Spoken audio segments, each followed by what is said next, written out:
নমস্কার বন্ধুরা, Swapna kitchen family ব্লগে তোমাদের সবাইকে স্বাগত জানাই। বন্ধুরা, তোমরা কেমন আছো? আশা করি তোমরা ভালো আছো। আমিও খুব ভালো আছি।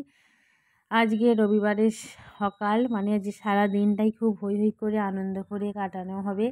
তো আজকে রবিবার যেহেতু সকলেই বাড়িতে আছে, আর আমি ব্লগটা শুরু করলাম তখন বাজে 9:30। তো তোমার দাদাভাই টিফিন করছে আর মিঠাইকেও খাইয়ে দিচ্ছে। এখানে বাজার নিয়ে চলে এসেছে, টিফিন করে তারপরে গিয়েছিল বাজারে। তো বাজার থেকে কী কী এনেছি তোমাদের সাথে সবই শেয়ার করব। তো কয়েকটা মটরশুঁটি, এটা মিঠাই বায়না করেছিল বলে ওকে দিয়েছে, এটা আর কিনতে লাগেনি। তো এখানে নিয়ে এসেছে টমেটো, তার সাথে রয়েছে বেগুন, করলা, কচু, আর ওখানে খরগোশের জন্য শাক রয়েছে, কলমি শাক, আর নিয়ে এসেছে কলা, তার সাথে রয়েছে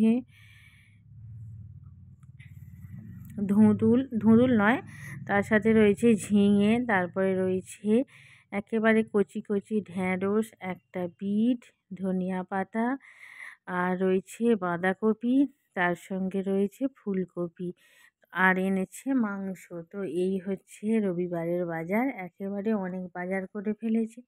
এক এক দিন এক এক ধরনের রান্না করব। আর এখানে ভাত বসিয়ে দিয়েছি, তাড়াতাড়ি কাজ চলছে। আর যেহেতু বাড়িতে সকলে আছে না, বক বক করে করি আজকে সময়টা যে কীভাবে কেটে যাচ্ছে তার নেই কো ঠিক। তো ওখানে ভাত হচ্ছে, আর এখানে তোমাদের দাদাভাই বসে গেছে পেঁয়াজ কুঁচোতে। তো মাংস হবে, সেই কারণেই পেঁয়াজটা একটু বেশি পরিমাণেই লাগবে। তো আমি কুচিয়ে নিই, নাহলে বেশিরভাগ স্বাগত কুঁচোয়। তো স্বাগত গেছে আজকে ড্রয়িং করতে, তো এখনও ফেরেনি। তোমার দাদাভাই বাড়িতে আছে বলেই পেঁয়াজটা কুঁচোতে বসে গেছে। আর এখানে আমি রান্না বসিয়ে দিয়েছি, বেগুন ভাজা করছি। মাংসর সঙ্গে বেগুন ভাজাটা ভালো লাগে খেতে। বেগুন ভাজাটা এমনই একটা জিনিস যে সব কিছু রান্নার সাথেই কিন্তু বেগুন ভাজাটা খুবই মানায়। তো আজকে দুপুরে রান্না হয়েছিল ভাত, বেগুন ভাজা, মাংস কষা, তার সাথে হয়েছিল মুসুরির ডাল, আর হয়েছিল পাঁপড় ভাজা। তো এটাই হলো দুপুরে রান্না। দুপুরে খাওয়া দাওয়া করে রেস্ট নিয়ে সন্ধেবেলা সন্ধে দিলাম, দিয়ে আর এখন তোমাদের দাদাভাই ঝটপট বানাতে বসে গেছে। তো সবই রেখে দিয়েছিলাম করে, মটর, ছোলা, সব সেদ্ধ আলু, সমস্ত কিছু দুপুরে রেডি করে রেখে দিয়েছিলাম।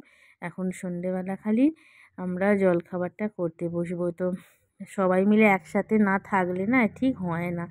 তো একটা বড় জায়গার মধ্যে মুড়ি মাখানো হচ্ছে, তো মাখিয়ে তার মধ্যে সব কিছু করছে। তো তোমার দাদাভাই বসে বসে করছে, আর আমি এখানে ভিডিও বানাচ্ছি। তারপরে রাত্রিরে রুটি করব, আর মাংস তো রয়েই গেছে, আর কিছু রাত্রিরে হবে না। তো মুড়িটা খাওয়া হলো, তারপর একটু চা বসিয়ে দিলাম। আর এটা ওবেলার দুধ ছিল, একটু গরম করে নিচ্ছি। মিঠাই তো আর ঝটপট খায় না, ওকে দুধটা খাইয়ে দেবো। তো বন্ধুরা, রবিবারের ব্লগটা তোমাদের কীরকম লাগলো অবশ্যই কমেন্ট করে জানিও। প্রথম থেকে শেষ পর্যন্ত দেখার জন্য ধন্যবাদ।